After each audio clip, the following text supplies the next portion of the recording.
Yo, what's up, everybody? Welcome back to the podcast. Today we're hanging out with Brian Funk. And if you don't know Brian, he is a songwriter, producer, and Ableton Certified Trainer from New York. He hosts the music production podcast and teaches music production at Berklee Online. He's released a ridiculous amount of Ableton Live Packs used by producers all over the world, and recently dropped his new book, The 5-Minute Music Producer, which gives songwriters and producers short activities to overcome writer's block, which I'm sure all of you out there have struggled with at some point, and develop professional workflows. And don't forget to check out Brian's book. I'll include links in the show notes if you want to download that on Amazon or grab a digital copy. Last but not least, check back on Tuesdays for new episodes every other week. And if you want to be the first to get new podcast episodes and free downloadable content and packs and stuff that I'm sending out on occasion, then join the newsletter and you'll be the first to be notified with new special episodes and stuff coming out. Go to liveproducersonline.com/newsletter and let's jump into the podcast with Brian. Yeah. Honestly, I don't mind global warming. I'm fine with it. I enjoy the warm weather. For a little while, right? Until it gets like a little Right. too crazy. Exactly. Yeah, and I also just thought too, like the whole process. You had like the form, and then even the email you sent me today. Like he did like a lot of homework, and I'm just impressed. So, and then the show looks great. I mean, it's always been great. So Thanks, man. No, that means a lot coming from you because you've been doing it way longer than I have. And like the quality of your show, I could say the same about you. Yeah, I mean, I was listening to your podcast earlier today and was really enjoying it. You just have like a good radio voice. It's very soothing. Like I feel like your voice when I listen to your podcast, it's just like it could put me to sleep in a good way. Not yeah, because it's boring, but because it's just soothing. You have like that really charming, warm, inviting voice. I love listening to your podcast. that's cool. I guess. Yeah, somebody's told me that once before too. It puts me to sleep in a good way. No, It's it's just very relaxing. relaxing. Yeah. Yeah, it's a good thing. But yeah, man, I appreciate you joining the podcast. I like interviewing people who have podcasts or like Ableton certified trainers because usually you have like a really nice mic and a setup and the quality is already there and it sounds great and it makes my job easier editing later. I've had Yeah. some people on the podcast, like you said, join on the phone or, they're on like an old MacBook and they're in an industrial warehouse and you can hear like loading trucks behind them. Yeah. That's happened to me before. That was actually Sylvia Massey, but I love her so much. I could have had Oh, that you had podcast her? go for like 12 Oh, hours. Yeah, I have her book. oh, Oh, that's really? awesome. Yeah, I wanted to reach out to her one time. It's like Recording Unhinged, I think it's called. It's just Okay. like all like crazy stuff she does with you can just like turn to any page and it's like a crazy like I was working with Tool and we decided to, record it over Yeah, the phone and it was like, wow, that's so cool. she's I didn't see that amazing. one. I got to check that out. Yeah, she's like the audio engineering mom you've always wanted, Yeah. Like I love her. I love her. She's so fun and entertaining and just like the sweetest person I ever. just saw a really cool video of hers on YouTube where she had the singer call on the phone and I think he was on speakerphone in the Oh, I mic. saw that. It was like a Yeah. interesting, like she's called it like a satellite delay or something like that. Yeah, It I was saw really that. cool. She's got some wild recording techniques. She's Yeah. done it all. I mean, recording in a submarine to taping an SM58 to a garden hose and then Mhm. like hanging the hose over a drum set and then compressing it really hard. Like she's done some crazy stuff, Yeah, that's so but cool. she's fun. Adventurous. Yeah, you should reach out to her and see if she's Yeah. free to be on the podcast. So, Yeah, I have wanted to, I just haven't, yeah. But, No, I I understand. love her book and, yeah, that's great. I gotta check that one out. Speaking of books, congratulations. Oh, You thanks, just man. released a book not too long ago, and it's really dope. The 5-minute music producer. Yep. What made you want to write that? Well, I wanted to create exercises that you can actually do, with your music, things that you can just to get you started, because I'm often ready to make music and then I don't know where to start sometimes, or I can't think of it. And then when I'm somewhere else, I have an idea. Yeah, it'll be fun. I just wanted to have it all handy, collect everything. Yeah. Partially just for my own good to have all these ideas. I always wish that when I first started watching like tutorials and learning about music production that I kept a notebook and just like, oh, you can do these things. Because, Yeah. I've binge watched so much stuff and absorbed so much stuff. But if you don't do it right away, you kind of don't get it. So Yeah. that was I'm the kind of same the way. motivation. And I figured if I could do like come up with one a day, I could, accumulate them. Yeah. And then I wound up being for a whole year.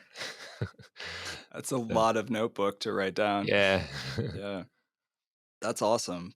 Yeah, well, I've read it. I went through it, kind of speed read through it the other day, and he had some really good tips in there. And I would love to touch on a lot of those actually in this podcast, if you don't mind, and Of have you course. maybe Yeah. share some thoughts on them.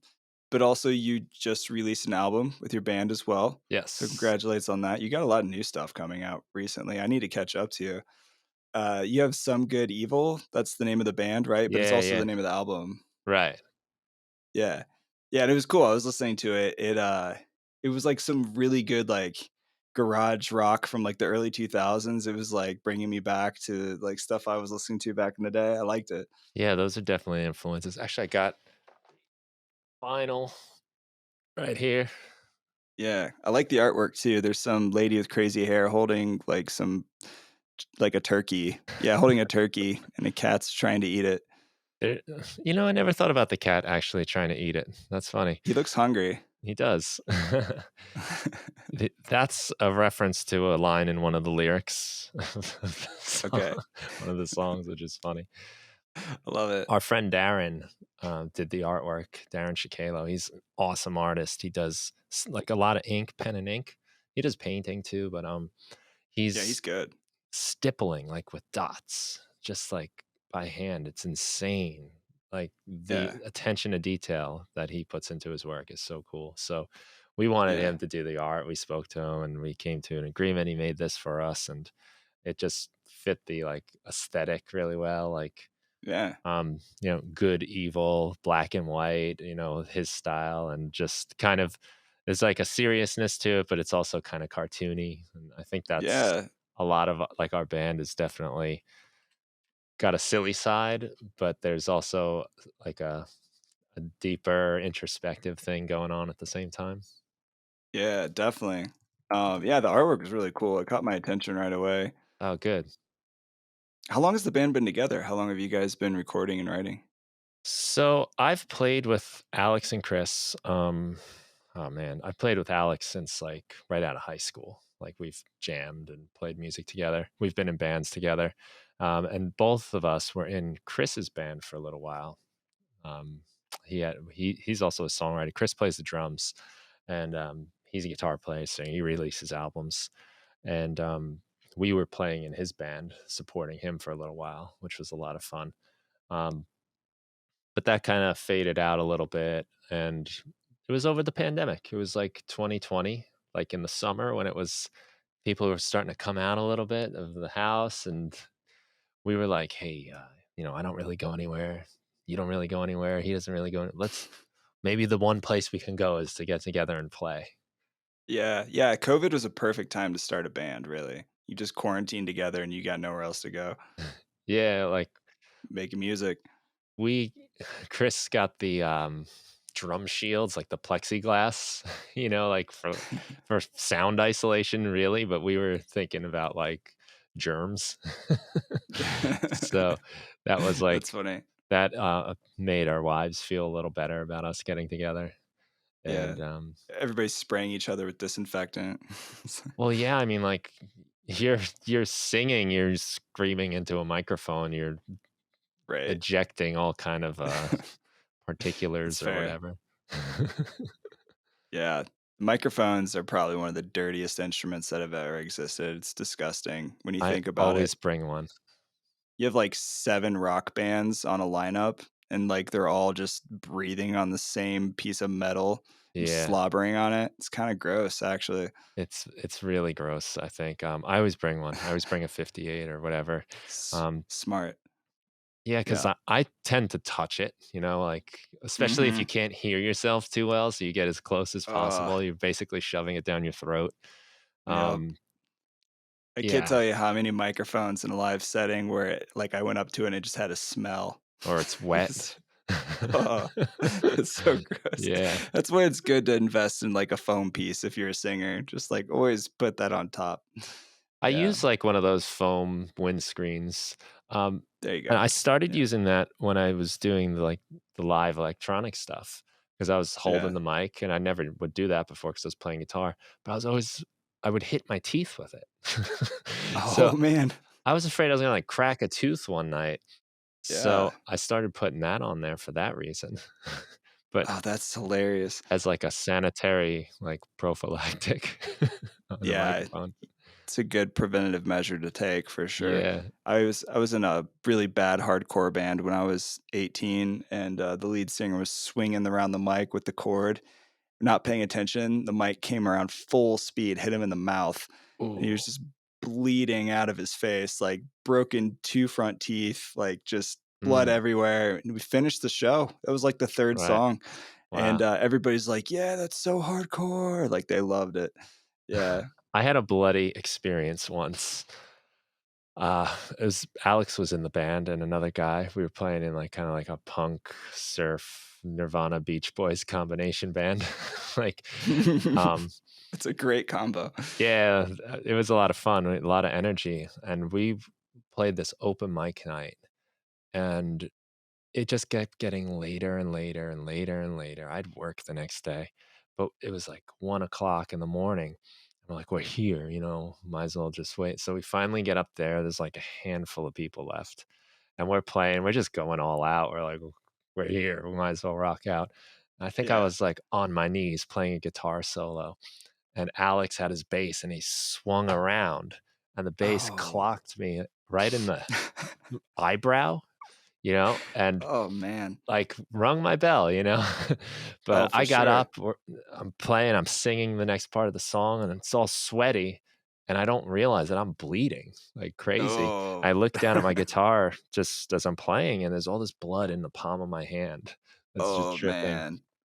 And it Oh, was and it was kind of like an adrenaline rush at the time, like, I'm "Yeah." sure.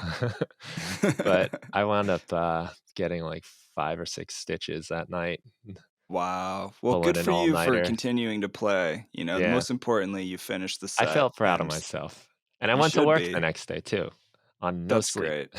Yeah, with those a people black paid eye and their stitches.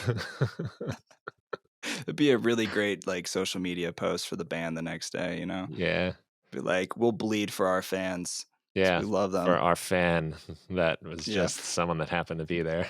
The few, the proud. Yeah. Y That's hilarious. Man, well, it's good to see you. You were the first person that has been on the podcast 3 times. Really? Yeah, I've had a Nice. couple two-timers, but I've never had somebody on the podcast 3 times. That's a You're the great first. honor. Thanks. Oh, man, honor's mine, really, actually. I'm happy you keep coming I back. love this podcast. I mean, it's specific to Ableton Live users, but there's also so much you don't have to be an Ableton Live user either. Like, you can pick up on a lot just listening about people's stories and creativity. And, I was telling you earlier, like, I love, like, the last month or 2 of your show, like, you've really put some extra effort and the videos look great. I just think, it's inspiring for me as, like, a Well, podcaster thanks, man. myself, I'm like, "Oh, Dude. wow, look at Danny's going." It's like, I gotta keep up. Nah, man. Not like I in a really but it's motivating, whenever you see someone, like one of your friends, like, doing cool stuff, it's exciting. It's thanks, like man. fuel for your fire. Yeah, that means a lot to me coming from you, especially because I was listening to your podcast before I even thought about starting a podcast. So yeah, it's funny how that comes around full circle. But I yeah, think dude. the funny thing that happened to us was when we met at Loop, and we were just talking, and I'm like, I know Forgot like, about I knew that. your voice and you knew my voice, and, like, it finally That's came true. together. Like, "Hey, That's really funny. I totally forgot. That same thing happened to Toby Hunka. If you know Toby Ableton Ableton drummer?" drummer. Yeah. Yeah, I was like, your voice sounds so familiar. And then I realized I watched a ton of his tutorials on YouTube. Mm. So the power of Loop, bringing people Yeah. together. Yeah, I can't wait till the next one, whatever it may Oh be. man. Anybody listening, you should definitely do what you can to make it if you can.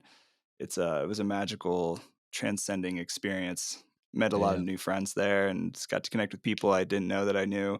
But I'd love to talk a little bit more about maybe your album and some of the other things as well. But if you don't mind, I think that it would be cool to dive into your book and Yeah. maybe we can share some of the action items that you share in your book every day. So every day it's like 365 habits or ideas. That's, There it's it a is. real Yeah. book now.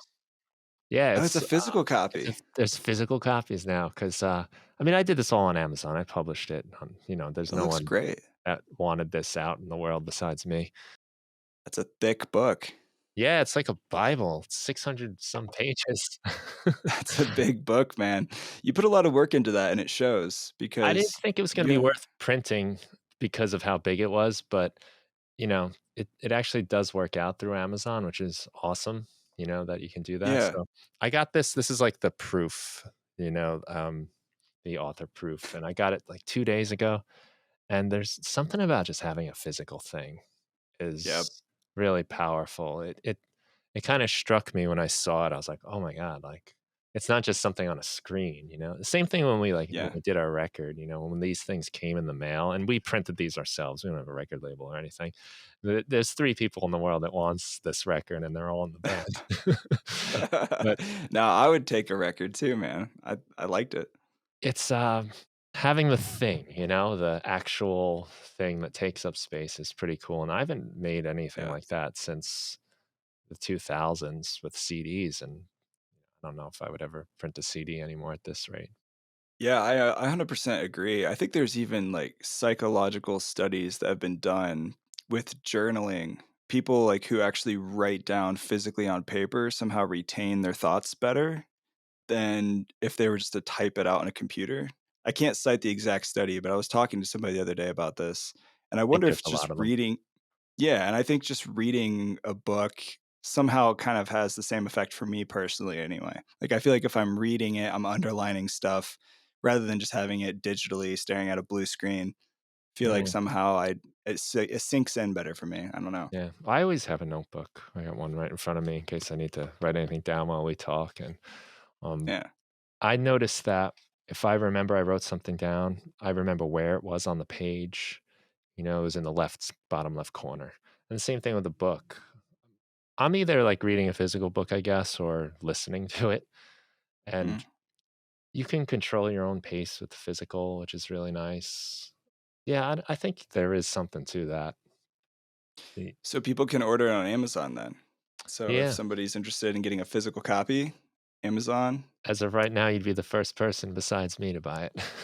Oh, really? So have you like even promoted or marketed the physical copy or Amazon much? You're Because I the haven't seen anything. you're the first person I've told Okay. outside of, Okay. like, my friends that, in the band and my wife and, Oh, you know sweet. Well, I'm honored, man. Hopefully, more people will go buy a copy after they listen to this podcast. So, but yeah, let's dive into it. I think there's a lot of good ideas and things in here. One thing I thought that was really cool and unique is it's not just like 365 days of trying something new each day, but you have like a really methodical approach to how you start it at the beginning. And one of the things is you use reference files. So you Mm. have like this exercise of like, here's a bunch of different ideas, but let's take those ideas and they're kind of organized. And you keep referring back to these reference files that people are saving and referring to go back to later, rather than trying to like, say 2 years later, be like, what was that day where I did that one thing?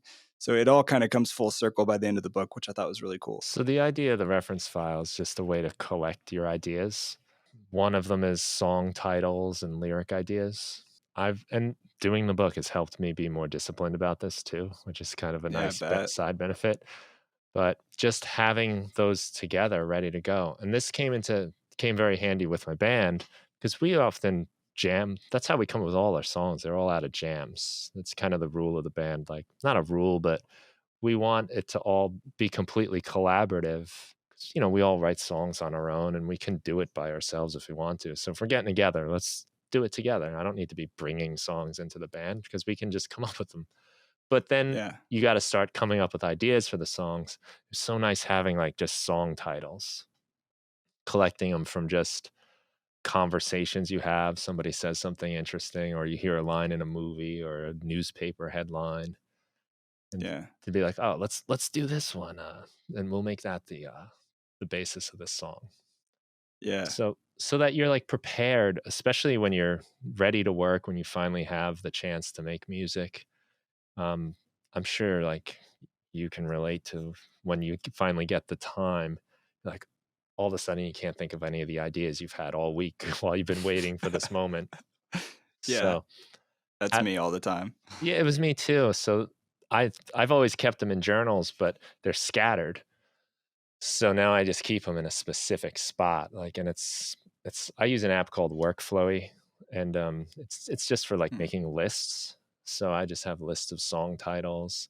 Um, Another one is song scenarios, and this Mm. helps me a lot Yeah. 'cause that's, like, for what is your listener gonna be doing when they put this song on?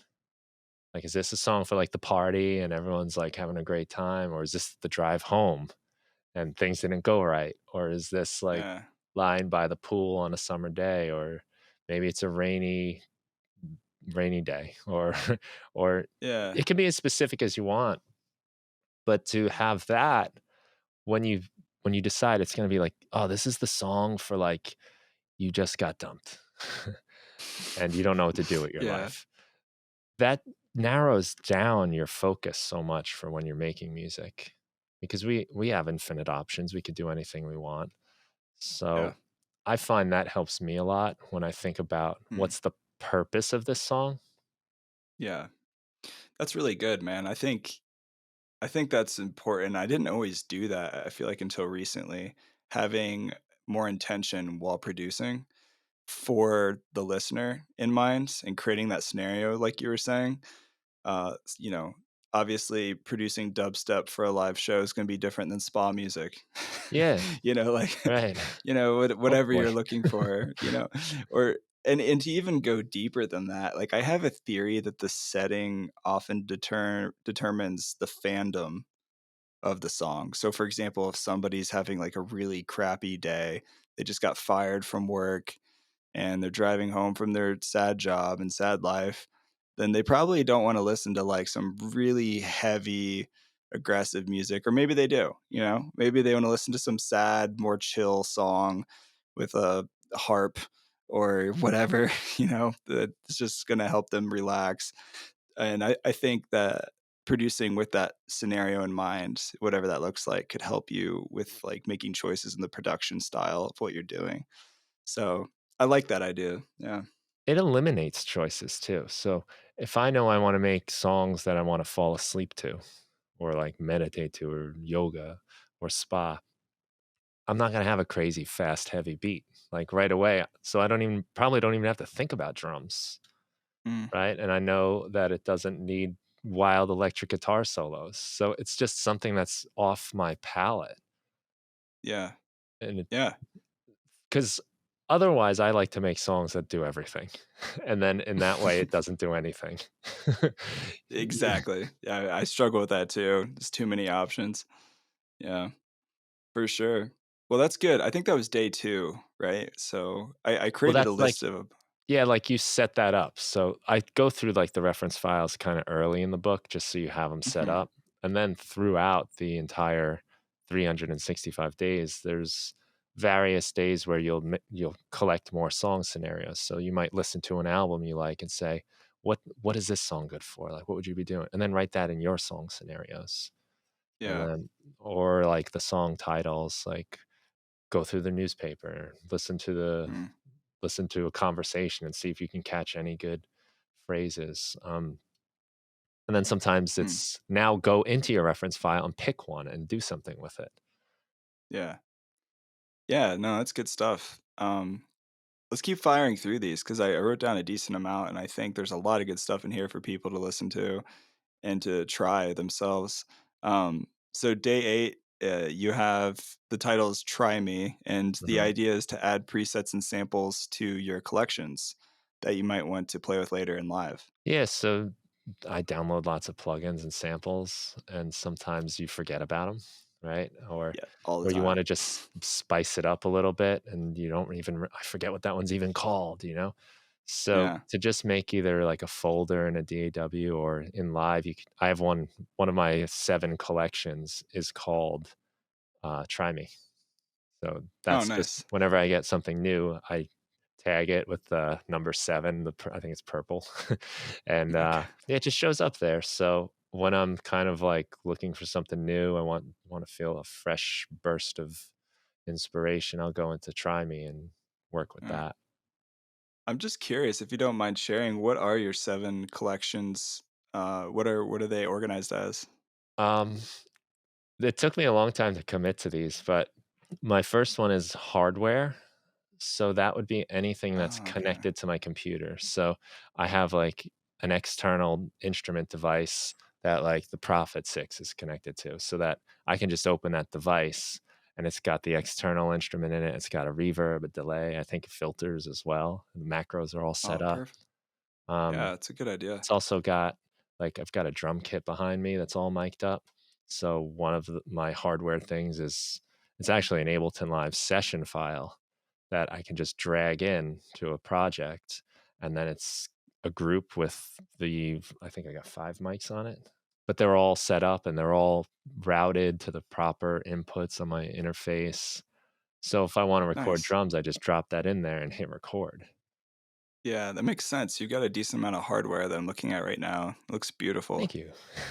Yeah, the whole What else do I family. have? One is utility/sequencer. So that's like anything that's any sequencer type thing, like, the Tricky Traps I love the arcade series Yeah, by that's a fun one. Isotonic, Yeah. and anything that's like utility. One of my favorite utility things is called Clip Gain, it's a Max for Live. You know that one? Yeah.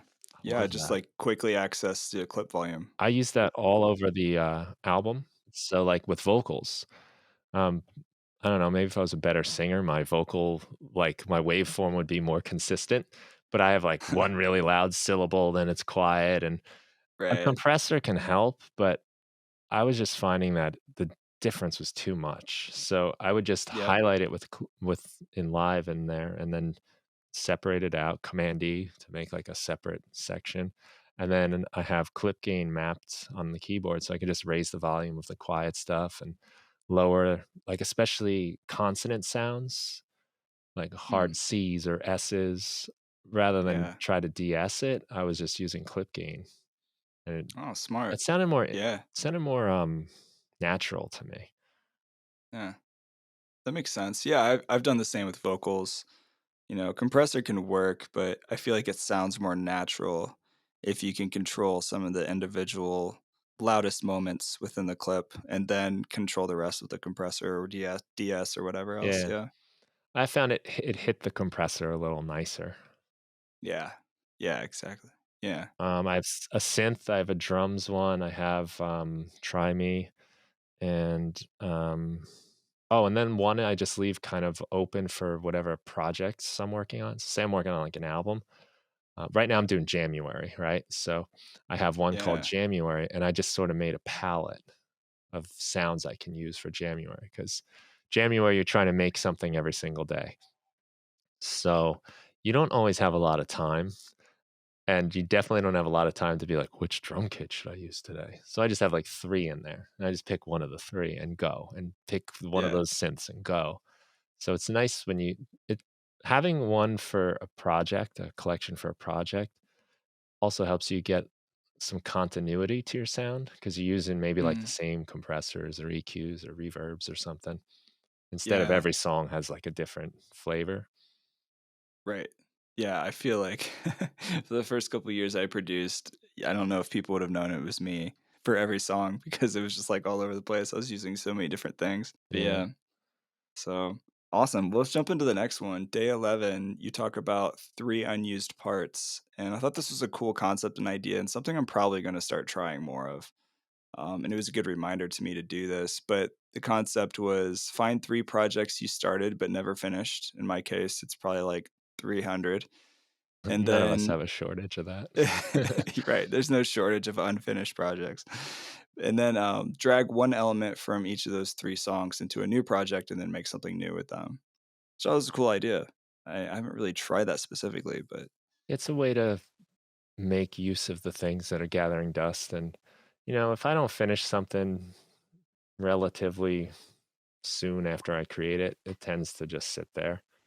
So this is a way to make that not wasted. So you can grab maybe right. these drums and I'll grab this synth preset and I'll grab that vocal sample and then put them Yeah. together and see if I can make something with it. And again, like a lot of these things are about limiting yourself, kind of boxing yourself in a corner on purpose so that you have to be creative. And I think that's when you get Mm. creative is when you have a problem. Like, I only have these three sounds.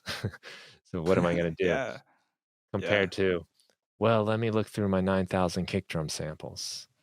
And Right. I don't think that doesn't feel like creativity to me. Like, no, Yeah. no, maybe, maybe, no. 3 hours later, you're still looking for kicks. Yeah. Yeah, and depressed. Yeah. And you haven't made anything at all. Right. You're questioning the meaning of life. Yeah. We've all been there. Well, and I think that's like a good like the whole three unused parts concept is a good way to even just rediscover sounds that maybe you want to use later that you forgot about. You Yeah. found a sound, you're like, this sounds cool, then you just forgot about it altogether, until you come back to it and maybe save that into your user library or collections or whatever. Yeah, like probably a lot of our unfinished projects, there's something about them that we liked, or else we wouldn't have even saved it. Yeah. So it's a nice way to, you maybe just got stuck with it. So it's a nice way to kind of reimagine how to use it. Hmm. Yeah, for sure. Yeah, that's a good tip. I like that. Day 17, you talk about forget that you're recording. And Hmm. I'm super guilty of like getting into tunnel vision. Say I'm like in the middle of a project and I have to get the perfect take and I'm just trying to do it really quickly.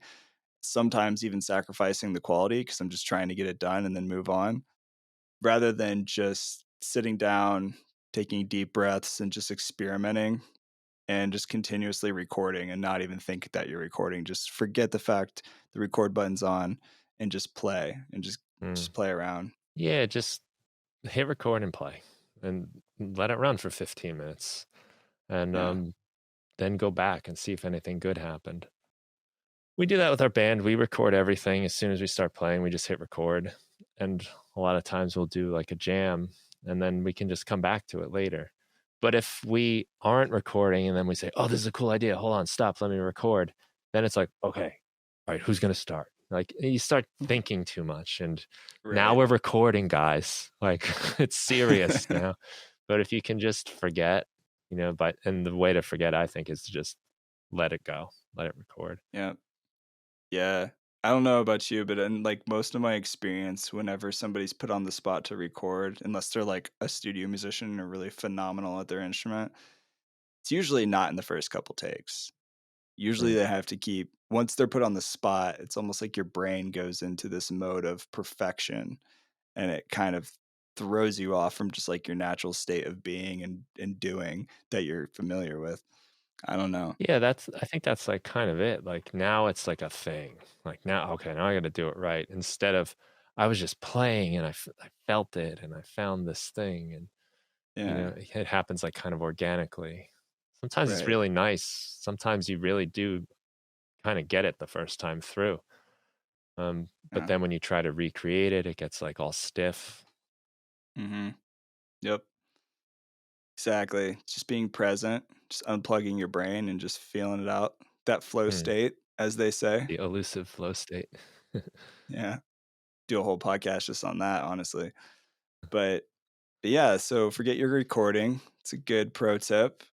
Another thing was misusing your instruments, which I thought was like a cool concept. I recently made a song, it was like a minute song sampling a bag of potato chips. My friends have a Nice. potato chip company. They make really good potato chips. Shout out Denver Chip Co. And they sent me like a pallet of potato chips. I was like, what am I gonna do with this? So I was like, I'm just gonna make a song with it. And so I ended up like beating a bag of chips with the drumstick and like crushing them and like making clap sounds with them. And it was That's like the awesome. most fun I had. It was like the most popular social media song I've ever made. Like everybody loved it, but it was just me smashing chips and manipulating them. It's creative So though, yeah. Yeah, Yeah. fun. Yeah, you misused your chips. Misuse just mus yeah, exactly. Yeah, but Right. this might mean, like, banging on your guitar percussively, using it as a percussive instrument, um, Yeah. or, like, taking the cable and just touching it against the metal to get some weird buzzes, and, Yeah, that's uh, cool. I mean, anything you can think of to just almost like as if a kid picked it up for the first time and they don't even know what it is. They found, Yeah. like, "I can make this noise if I run my fingers across the strings on the piano." Yeah, definitely. That's awesome. Mm. Yeah, I think it's a great idea, just kind of unlearning your instrument and just seeing what kind of weird noises you can create. I think It's like a Rob Late is a Yeah. oh, sorry, go ahead. It's like a divergent thinking kinda thing, where Yeah. those, like, creative problem-solving things where they say, like, "Okay, here's a pen," you know, figure out all the uses for a pen. Well, okay, I can write, obviously, that's the obvious one, but I could use it to scratch my back, or I can use it to, like, hold my hair back if I had, like, long hair or something. Yeah. How many things can you do with it that aren't the traditional things to do with it? Mm. Yeah, I think that definitely helps spark creativity and get you outside the box of just of having to do the thing. Yeah, Yeah. I like that. Yeah, Rob Late, I was gonna say, is like a great example of somebody who does that kind of stuff. He was recently invited by the Chainsmokers to like help record a bunch of their album, and he was Mm, picked up just by making a bunch of videos of him making music with pens and like smacking stuff against other objects and just doing weird things and making like music out of it. He's really good at that. His sound design's pretty yeah. incredible. That is So he cool. misuses pretty much everything and makes it into music. And it's really good. Yeah. Wow, and that's cool, and that makes him stand out, you Yeah. know? Um, so another day you mentioned mix it up. So you talked about moving to a new environment to work on music, like a Mm. park or coffee shop or whatever. I feel like I don't even do that often enough. But when I do, even if I don't finish that track, I feel like it puts me in a new state of mind and helps build some inspiration for me personally. So I think if anybody listening that isn't doing that, I think it's definitely worth a try. It's really great to have a nice cozy spot, that's almost like an essential thing, and Yeah. I like it here, I love it, everything's kind of set up, ready to go, but Yeah. sometimes when you just go in a different place, um, you have to figure out new ways to do things, and your input is different, you're Mm. just sitting outside, like, you see, like, a bird go by, and maybe it makes, like, a little sound, you're like, "Oh, that's, like, kind of a cool melody, maybe I'll copy that or sample it," or Yeah. it just gives your mind a chance to see things a little differently. You'll Yeah. have different tools at your disposal too, and again, you're probably limiting yourself because you can't bring your whole studio wherever that is. It's true. Yeah, I would be real impressed to see you bring all of your rack-mounted hardware synths to Starbucks. I would love to see that. I think if I saw that, I'd be like, "No, what are you doing?" Like, "No, Just man, come pulling on." in a bunch of Gator cases and, like, Yeah. just rolling them in front door. That'd Right. be amazing. I'd pay to see that. Yeah, so that was, we talked about mixing it up, new environment. Another day you talk about using your voice as an instrument. I'm curious, any kind of experience you've had with that. Well, yeah, even just sampling it, singing a note, "Ooh," like, do that on Note. Ableton Note is great for That that. was good. You can Yeah, just record that real quick, and next thing you know, you're filtering it, you're putting a reverb and a delay, and it sounds really interesting. And that's your yeah, voice, and that's no one else has that. The sounds you make with your voice are I mean, we can recognize I recognized your voice when I met you. I was like, "I know I've" right. because I heard you on the podcast. Like, we're humans are so attuned to voice recognition, It's but it could true. be percussive sounds, beatboxing, or anything that you can think of. But, these exercises are meant to be done quick, just a couple Yeah, minutes, maybe just to get you started, or just like the kind of psychological trick that I'm trying to play on a lot of people, I guess, is that it's kind of like every time I decide it's time to go make some music, there's some sort of like anxiety or nervousness starts brewing, and it manifests in me like first doing the dishes, then vacuuming, and then sending an email or just everything I can think of to avoid the potential pain of maybe today I don't have it. Some days you Yeah. show up and you got it and it's great and everything works, but some days it's like I don't know what I'm doing. So, Yeah, that's true. but usually if you just sit down after a few minutes, you kind of get sucked into it because you do enjoy doing it. That's why you're doing it. So you fall into it. So these activities are kind of a way to fool yourself into starting, and you're fooling around with your voice in this case. Then maybe something Hmm. happens and then you're like, oh, cool. And Yeah. my hope is that you start for 5 minutes and then you get sucked into it and it turns into an hour. But if it Hmm. doesn't, at least you spent 5 minutes. At least Right. you got something done. It wasn't like a total loss for the day. Yeah, I find a lot of times the hardest part is just showing up. Because I like you were think it is, saying, yeah. I mean, you can easily talk yourself out of things if you really want it. Subconsciously, it's not hard to convince yourself of something that you don't want to do, not to do Yeah, it. because like, Yeah. what if it doesn't become what you wanted it to? Or I'm always dancing on the edge of feeling like I'm a fraud and I don't have any right being here. I don't know if that's Hmm. because, like, I didn't start music till I was, like, 14. I wasn't in band or anything, and when I started playing guitar, I knew nothing. I didn't know anything. I didn't know I was playing notes. I didn't know I was singing notes. I didn't know what Yeah. beats and bars were like. So I've always kind of felt a little behind, and that's silly because now it's been like, I don't know, 25 years or whatever. So, Right. but I think that creeps up every single time I'm about to do it. Like, oh, Hmm. I can't Yeah, hang. me too. I'm pretty sure that's most people. I would argue that a lot of people struggle and deal with that. I hear it a lot from people, and I'm starting to think that if you don't have that a little bit once in a while, that maybe you're a little delusional. That might be a good delusion to have, though. Yeah, it's true. I you know? wish I was a little more delusional. That'd be great. But I'm sure you've talked to people on this podcast that you are like blown away by their work and their talent and their technical abilities and their knowledge. And you find out like they have these same feelings. And it's Oh, like, totally. even you? Yeah, exactly. Yeah, like one of my friends, Toy Box. I mean, I think he's a phenomenal producer, and like I think he's got a great ear. His sound design's really awesome, but he would never tell you that. He would never admit that. He probably would say the opposite. And anyway, that kind of actually is a good segment or transition into day 63, which talks about inspiration. And one of the things you said, I thought that was really good, was action before inspiration. Hmm. Sometimes you have to show up and just do it before the inspiration comes to you. So that was good. Yeah. If you wait to be struck by lightning of inspiration, like you're going to be waiting a long time. Um, Hmm. it might come to you once in a while, but I think you get it by acting first, by, like you said, by showing up. And you start tinkering around and like, oh, that was fun, that was neat. And then now you're into it. Now you've been hit. But it Yeah. doesn't happen if you're just like kind of laying around waiting for it.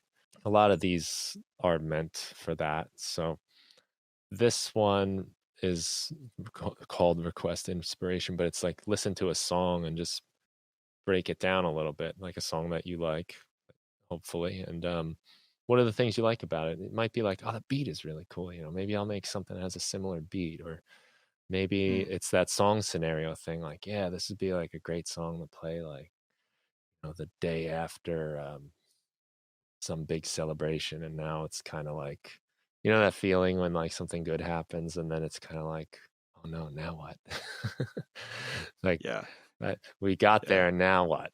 So I don't know, maybe like that's like a song scenario for you. But you're kind of Yeah. mining through something you love and maybe borrowing or maybe just kind of working in the same, genre or emotion or just even subject matter, maybe just like the topic of the lyrics, whatever it is.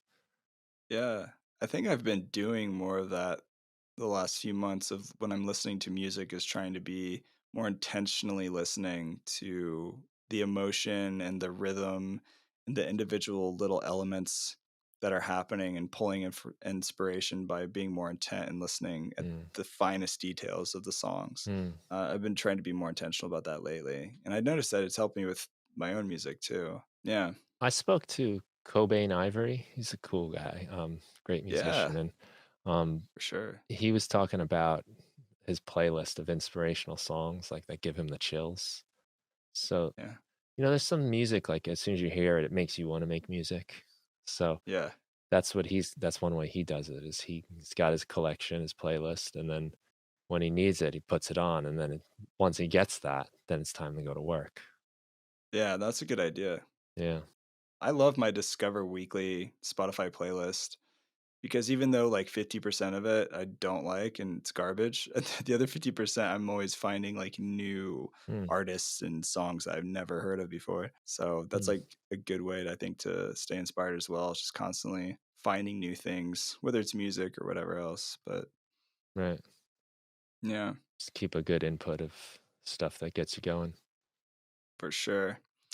Yeah, another thing you mentioned I thought was good is day 72, you say just one instrument. And I love that practice. That's something I do with my students too, as well. Mm, And forcing them to use wavetable, the instrument, and then they have to make a palette of sounds out of that one instrument, and it forces them to learn wavetable really well and get kind of outside the box. So I'll make them make a bass, I'll make them make laser sounds, make them make mm. like a almost a soft keys kind of Rhodesy sound, and yeah. So that's I think it's a great practice. Yeah, it helps you realize you have, like, more than you think too. Like, if you have Hmm. wavetable, which if you have live, sweet, you've got it, like, Yeah, it's in it's infinite. it So, is. um, It's awesome. it maybe will save you some money, like downloading some new plugin or something. But yeah, and it also, even if you're doing like a traditional instrument, like say you play the flute, you might say, "Well, I need a bass, so I'm gonna record this flute part, but now I'll pitch it down." And maybe you'll Yeah, try to make something percussive. Maybe you'll like click the keys and just get the sound of that for percussion. So like you yeah, again, you're like, well, how far can I stretch this one instrument? yeah. Thinking outside the box. Love it. Well, I've got like a billion other things in here, so I'm just going to kind of skip through them because I think there's so much in here. I'd love to keep going. This could be a 5 hour podcast, but I won't do that to you. Yeah. So day 137, you talk about building a drum kit. This is something I actually discovered not too long ago, but the selector drum kit in Mhm. Live Yeah. is brilliant. And Yuta Benatar actually made a video that I saw where basically in a drum rack can keep all of your snares, all of your kicks, all of your claps in one cell in the drum rack. And then in a sampler or a simpler, then you just map the zones. So you can import all of your snares into one drum rack cell, and then you just use a macro knob to scroll through all of them. Mm. So it's just a quick way to access all of your drums just by hitting one note. Yeah, I remember Ill Gates doing that too a long time ago. He was calling them 128s. His infinite drum rack. Yeah, Yeah. he would put like all the kicks, 128 kicks, 128 snares, and then you can program a beat and just turn the knob as the beat's playing and be like, hear all the different sounds really quickly. Yeah. It's so Yeah. yeah, that's a cool technique. And like in live now, yeah, they have like the selector kits, which is Yeah. So you can easily just make your own without having to download his or start from scratch. It's kind of nice. and you can even automate it to change in like the next section. So you just keep things moving real fast.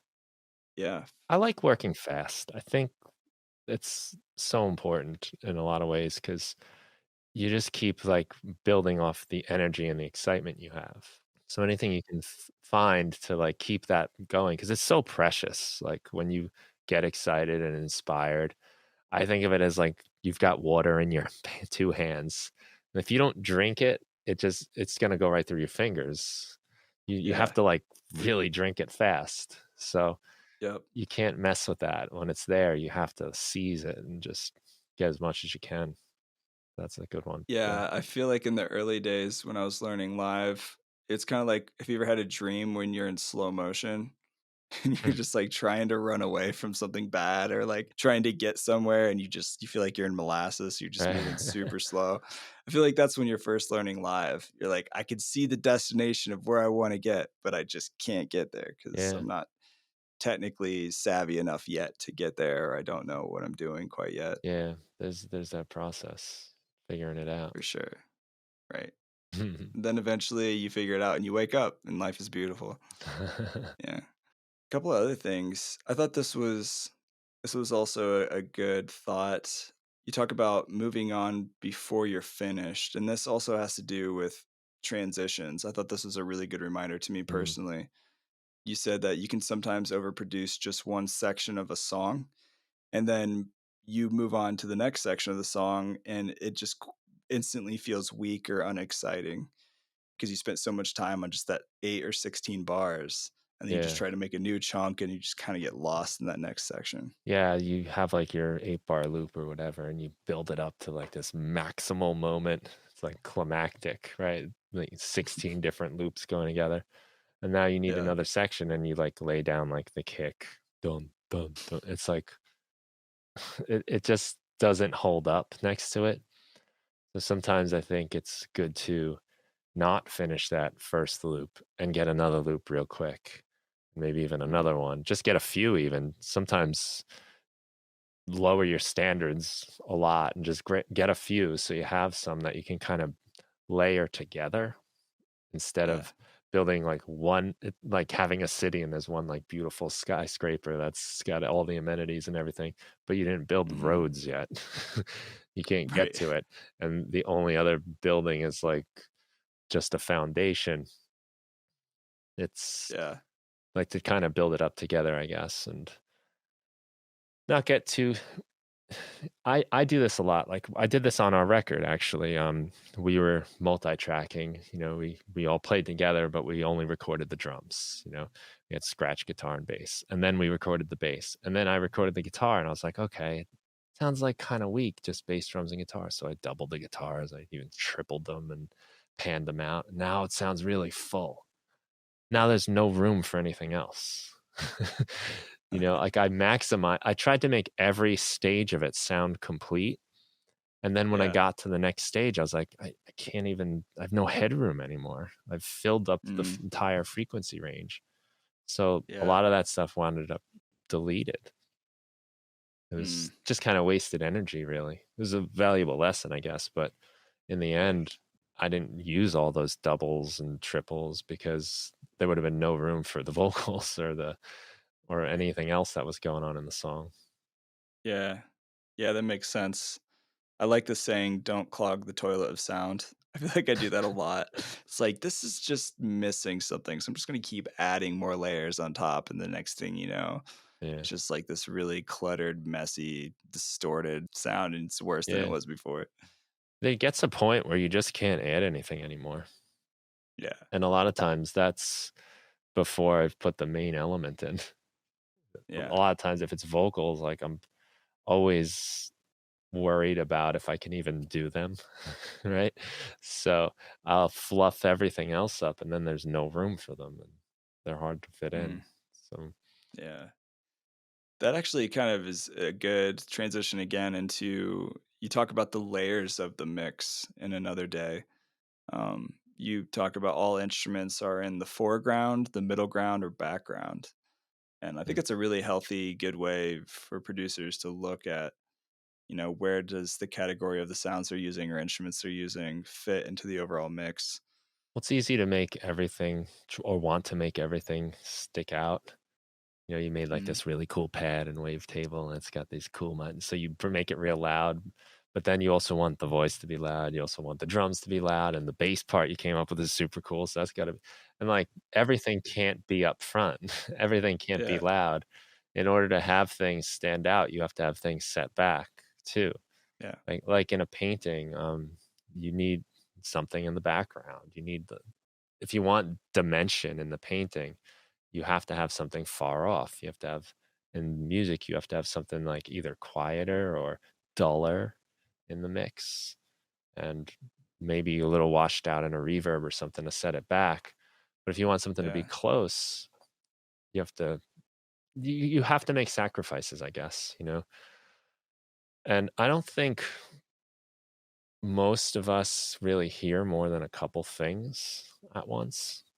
I saw Yeah. some a band play once, and they were opening for, like, a large band, like, a popular band of the day, and, they were good, but they had, like the singer was singing, and the guitar player was playing some crazy melody, and then the keyboard player was also doing this part.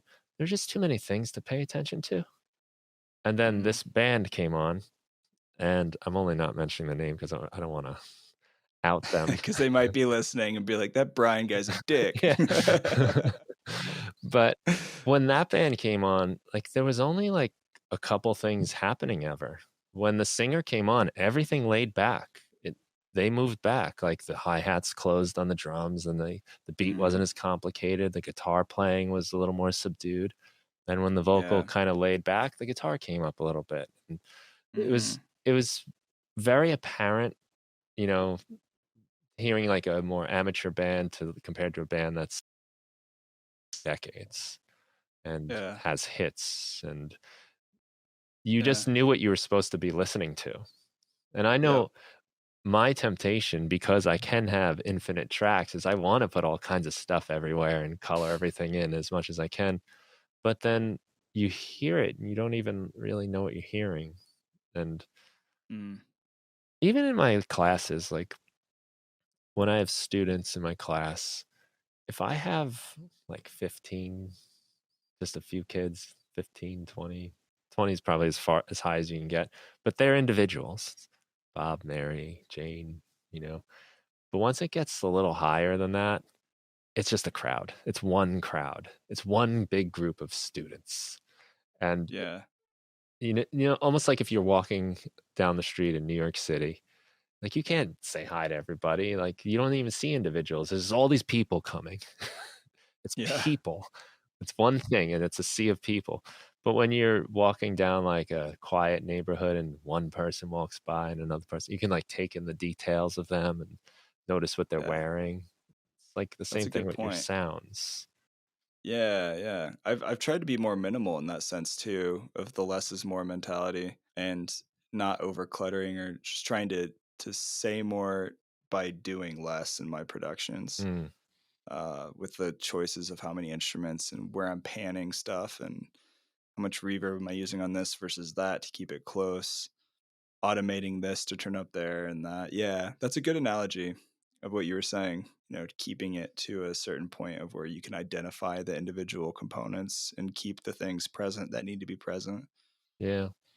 It was some advice that the guys in the band gave me actually about my vocals, because I was doubling them, putting delays and reverbs on them, like, trying to hide a little bit behind the effects. As many vocalists do, yeah. Yeah, well, it's so weird recording vocals because you have to be thinking technically, like, am I singing it Yeah. right? Am I in time? Am I in tune? But you also have to be emotional, and sometimes being Right. emotional is not being in tune all the way, or sometimes speeding up the delivery or dragging it out a little. So there's this, Yeah. like, conflict going on. But they told me, like, "Take out that double, and bring the reverb down," and it's like, yeah, now I can hear your like, where your voice kinda breaks a little bit. I can hear the texture of it. It's closer, Yeah. and it took me a little while to get comfortable with that, but it makes it for a more you just hear the details of it. Otherwise, it gets smudged away. And if you have, like, a more minimal production, like, you can really hear, like, what's going on in that bass sound you made. You can really hear the filter moving, all that Yeah. textural stuff, but as soon as you start Yeah. laying other stuff in, you lose that. Yeah. That's good. And as a vocalist, I grew up singing actually. I was in choir. My mom would actually sing and travel with some pretty reputable artists back in the Mm, day when she was younger, as like a so backup cool. vocalist. And so I grew up singing, but I think part of the reason I've never actually recorded my voice in many of my tracks is because I think I get way too picky. Like vocals are such a very vulnerable instrument. It's not like Yeah. playing guitar, it's not like anything else, it's because it's its own unique sound, like, everybody has their own unique voice, like you were saying earlier, and, every time I record it, I feel like I keep making all these decisions because it's my own voice. And I Mm, just don't like necessarily hearing my own voice raw. And so I'll right. process it and process it and process it. And then kind of almost like what you were saying, like the band was telling is like, well, you don't need to be adding all this extra stuff to try to hide your voice in some maybe subconscious way. Mm. But I think maybe if I had somebody else record my voice, I might have released more songs with my voice on it. I don't know. I just thought of that. Yeah, I don't know either, because there's also, like, a vulnerability that like you said, that you gotta get to, and, you know, as I'm recording it, like, a lot of the takes actually do sound like crap. You know? They are actually. But you got to be honest too. So Yeah. I mean, it's not character and personality, it's just like, yeah, that was just bad. So, it's can be tough to get that comfortable with someone else there, and you would have to be pretty patient too as an engineer or a mixer or whatever, like, it's gonna yeah. take a while to get this right, but Mm. yeah, I bet you though, like, did you feel weird about your voice when you started the podcast? Oh yeah, I hated it. It was the worst. I hated hearing myself talk for the longest time. Even like tutorials and stuff I was making, I was like, I hate hearing myself talk. It's the worst. Like, and I even go back to like my older video tutorials, and I'm like, just get to the point, Dan. Like, I'm talking about nothing for the first 3 minutes. It's like the one thing I hate when I watch a video tutorial I was doing. Yeah. But I think you kind of learn and grow from that, and eventually just kind of get over the fact that it's your voice, and you just kind of learn to Yeah. care less. I guess. I don't know. What about you? Yeah, oh yeah, same thing, like, it would just make me cringe sometimes, and Yeah, I would notice little, like, things, like, I just said like 4 times in that last sentence, now that I'm so thinking many about it, likes. but I Yeah. would always say, "So," before I said something, and it got to the point where when I was editing the podcast, I could see by the shape of the waveform that that's when I said "so," I guarantee you, and I'd find it, and I'd like, "That's Me so," too. another "so," I could they were like these little identical waveforms. Yeah, I was a so person too. I was a so guy for a long time. But I find oftentimes I'll go in and edit out a lot of these extra words from guests because I know that they're probably gonna hate it from hearing themselves. Like I've had some guests that say like literally every other sentence and it just took forever to edit, but I was like, they'll probably share this if I edit out the 475 likes. Mm, So I'm gonna clean that up for them. Yeah, I've been there many times. that's very nice of you. I haven't done that as I don't usually do any of that kinda editing. No, I don't do that anymore. I used Yeah. to, but I'm at the I would point never now. do it. You'd never hear another music production podcast if I had to do all that. It would just take forever. Yeah. Yeah, I don't either. I'm past that now. Too many other things to do in the day. But yeah, man, another thing, maybe we could wrap this up before it gets too long because I know that we could go through every other day and there's so many good things to share in this book. And I really encourage all the listeners, anybody out there, to check it out. Maybe buy the hard copy if you're into the physical book thing. One of the last things you mentioned was building templates from songs you've finished, Mm. which I'm guilty of not doing as often as I should. But you spend all this time recording, creating clips, creating your own presets, and then Yeah. sometimes it just gets left behind and you could save it or use a template. I learned this both through January and band practices. Now I have a template for the band, I just open it and it's ready to go, but I used to set it up every time. And then one day I was like, "Idiot. You've taught people to do this, like, what are you doing?" You know?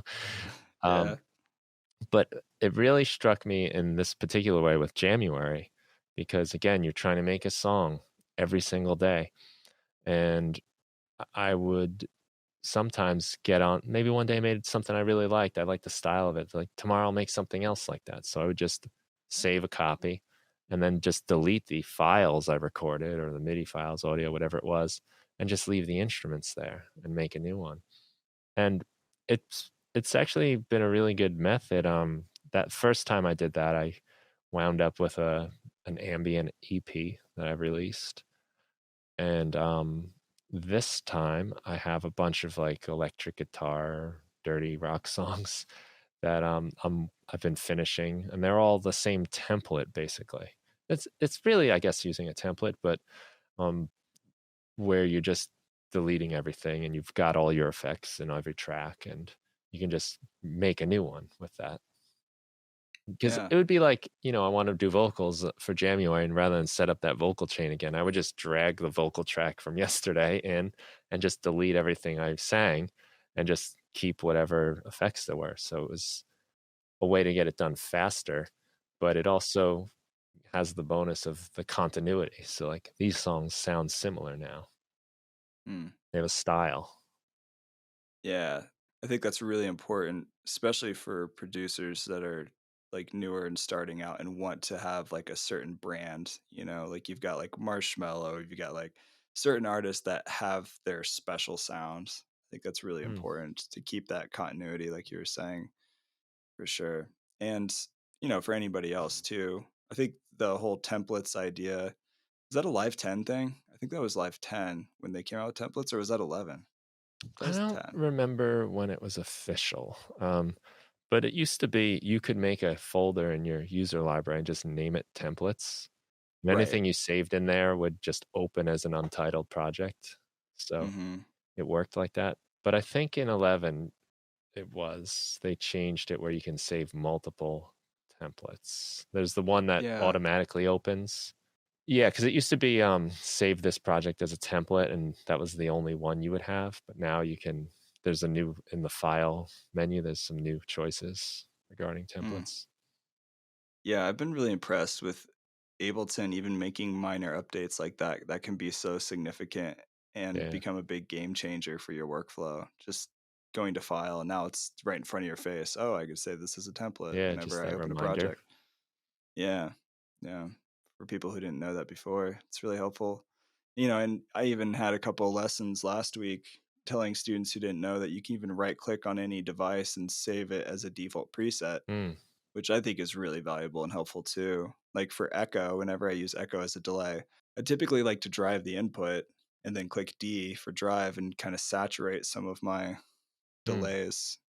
Um, and then I just open the window at the bottom where you can filter out some of the low end because you don't want a lot of muddy delays. right. So just then saving that, so that window's already popped open, I can just move the filter wherever I need to. Yeah, why do that every But time? 'Cause right, just little things. the 10 seconds that takes you every time you open Echo, how many Hmm. times do you do that in a year? You're probably talking like Right. a whole 'nother session of time, couple Exactly.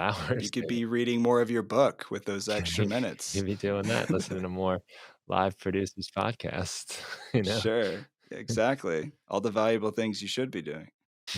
Yeah, exactly. Yeah, man. Well, I think we could probably wrap up different actions that you mentioned in the book. And once again, awesome job. I really liked it. I think there's a lot of good things in here for people to chew on and to try out each day. And even if they miss a couple days, there's Mm. a lot in here to keep you inspired or stay creative and just trying new things. Whether you use it in a finished project or not, I think it's good practice. There's a lot of lyric writing ones too. I'm kind of noticing, I don't think we talked too much about some of those. You're That's like definitely my right. English teacher side coming through, I guess. So a lot of the Yeah. exercises I do for my students with writing, I kinda turned into lyric writing exercises, things that'll Mm, just make your lyrics a little more interesting, more exciting, and things to think about yeah. if you're. No, you're right. There was a lot of vocal work in the book that we didn't touch on too. Yeah. So I don't write a lot of lyrics or vocals, so maybe I Yeah, just it I skimmed can over understand. those. There's But probably a lot of producers that don't really think about that too much, but even if you get a yeah, singer in, and you need, like, something to fit a little better, it can be yeah, some of them I think can help for, getting your melodies and your lyrics to work and bringing right. out a little extra drama in the story, you know? 100%, man. I agree. Yeah, any vocalists out there, definitely some good things in here to think about in the book as well. So yeah. I appreciate Well, you letting me come back on for the 3rd time and, man, helping me get the anytime. word out here. Honestly, I was so happy to hear from you the other day. I was like, it's been far too long. I wonder how Brian's doing. And then you shared this book with me, and I binged it for like 2 days and really enjoyed it. Um, Yeah, I but appreciate it, yeah, man, there's and I love what you're doing I'm with the gonna have, podcast. As a fellow podcaster, it's really fun to watch you go and like see your guests and the conversations you have, and then watch you like take new things to new levels. thanks, man. In our interaction with getting ready for this episode, I was just really impressed with the entire workflow you've set up for guests and the homework you did. It's awesome. It, it it's a great Thank you. experience from the guest point of view. So Well, thanks. I appreciate that. I would like to get to the point of where I get enough sponsorships where I can send you like gift baskets or something, like yeah, that'd be fun, get to right? that point. I would really love to do the podcast in person. That's been a dream of mine, being able to have like a proper place in Denver where I could, Mm, eventually have people come out who are touring or fly somebody out and wow, do it yeah. in person. Have you done many in-person podcasts? I've only ever done one. It's the last one I did, and it was with my band. So when we Oh, when okay. we first got our records, we were getting together to play, and we knew we were gonna listen to it, we all wanted to hear it together. So I was like, "Hey, Yeah. why don't we record this?" Because we always have good conversations around our work, and this is gonna be a fun moment that even if just for us to kinda have, like, we're celebrating basically, like, "Hey, we did this thing, and now it's a record, we have it."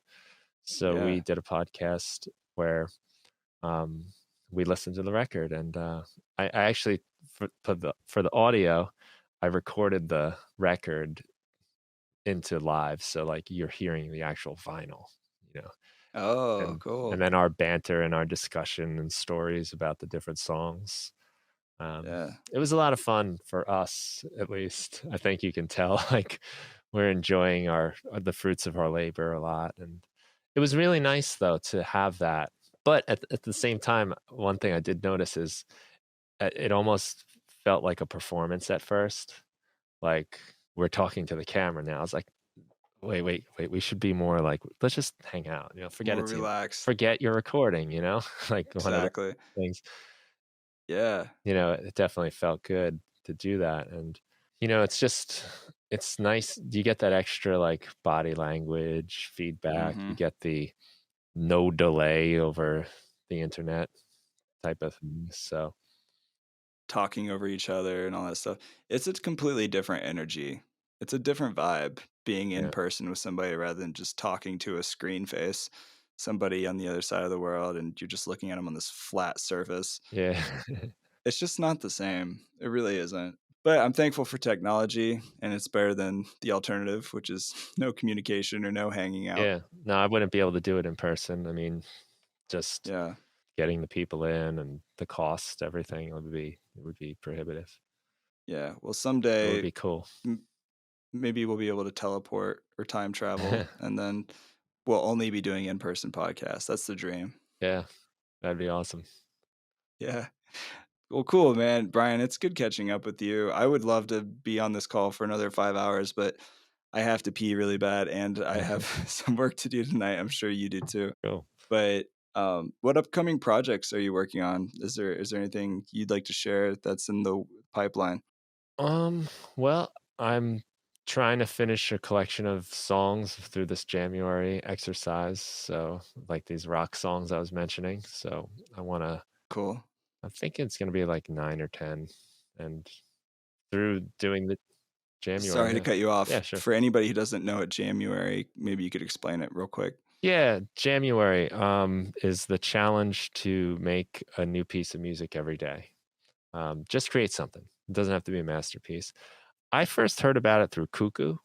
Cuckoo does like I don't think so. he's great. I first learned about him when I got my OP1 and he was doing OP1 tutorials, and Oh, he cool. teaches you how to use everything, and he makes really cool and quirky, interesting music. Um, Awesome. yeah, he's great. So I first heard, I don't know if he's the inventor or what, but that's where I heard about it. And you're just trying to do something every day and share it. And there's no minimum yeah, there's no minimum on quality. Even if you just strum an instrument for a few minutes, just do something, show up. And if you don't do it, you miss a day, who cares? Just show up again the next day. Yeah. But there's a cool community of people that are doing it. And I've got the music production club, and we're all doing it right now. And our Discord is like going nuts with everyone posting every day. It's a Awesome. great energy. It's like going to the gym, and if you're in a class and like you're tired, but like she didn't quit. That guy's still going. Like I can't Yeah. stop. And so many days I've been like, I'm not gonna be able to do one today. And then I look and I'm like, oh, but everyone else is doing it. Yeah, that Gotta go. accountability it's Yeah. important. Yeah. Yeah, it's really Yeah. motivating. So I uh, need to join your Discord. I feel like yeah, I should jump in there.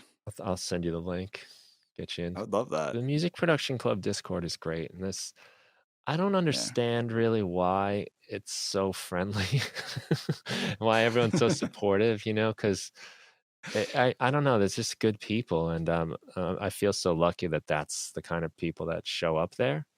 Yeah, Um, well, that's a reflection of you too. Somebody who cultivates that kind of community as well. So, that's yeah, that's cool. Then I'm glad it's not a bunch of jerks. I think it's true. It's It true. is. It's like really everyone there is so helpful and nice and kind and supportive and thoughtful um Yeah. and productive too. And music, I'm just like, wow. I can't believe you're doing this every day. You're making like this Yeah. quality. I'm Yeah. using January to finish up these songs that I've had. Some of them are from past Januaries. I really had a hard time starting a new January and coming up with more material when I have unfinished work still. So Yeah. I'm trying to use it for that, and it's been good. I've gotten a lot further doing it on January than I have over the last like 6 months thinking about it. That's good, man. Progress. Yeah. So hopefully, like maybe by the end of February, I'll have it all finished. And It's a good exercise. That's a good way to kick yourself in the butt and to yeah, try something every day. So, yeah, I'll have yeah. to jump on that next January. I'm going to sit out You the could next 10 days, but you could next jump in on time. 10 days, whatever. That's 10 days you showed up that you wouldn't have showed up. It's true. That's That's true. sometimes It's a you good get point. gems. Sometimes Yeah. cool things happen. I put in a good hour and a half today on a new dubstep EP I'm creating. I've never Oh, actually cool. made a lot of dubstep before, but I'm Mhm. pushing myself and having a lot of fun making weird wompy sounds. Yeah, It's a good time. Yeah. that's cool. Are you So using it's a are you using Wavetable to do a lot of that stuff or anything else? I've been using a lot of Serum, Mm, and creating my own patches. I've been downloading some patches actually from Splice, and then I'll use that as a starting point and then manipulate it into something completely different. mm, Been having a lot of fun with that too. Yeah, I've used some Operator. Operator's dope. Love Operator for synth and yeah, bass synth kind of stuff. Um, yeah, it's been fun. It's been really fun. that's But cool. I look forward to that. so, anybody listening, where's the best place to find you online, Brian? If anybody wanted to connect with you, BrianFunk.com. there it is. Everything's connected. Brian Funk, this, that. Yeah. Yep. Yeah. Brian. Yep. Yeah. Well, I'll include links in all the show notes for everybody listening, as always. So make sure you go give Brian a follow. Check out his packs too. He's made like a bajillion packs. I don't even know how you have all the time in the world to release new packs 24/7 and write a book and do your podcast and teach at Berklee. You're kind of a superhero of like productivity in the music world. So hats off to you, sir. Thank you. Thank you. Thanks for saying that. And I Yeah. had a great time being here again. Thanks for making great content for the world. And once again, I appreciate you hanging out on the podcast, man. You're welcome back anytime. Yeah, you too on mine.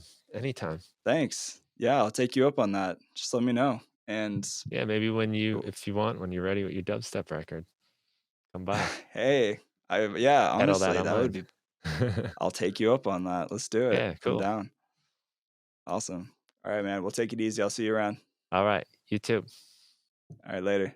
Hey, thanks again, everybody, for listening to the podcast. Make sure you give Brian a follow and a like on the socials and check out his book. Check back on Tuesdays for new episodes, and I would appreciate it if you hit that follow button, subscribe to the podcast. Also, check out Ableton Podcast is the handle on Instagram if you want to hang out there, and join the newsletter if you want to be the first to get new episodes and other cool stuff that I'm sending out into the atmosphere. Just go to liveproducersonline.com/newsletter, and I will see all of you next next time. Later.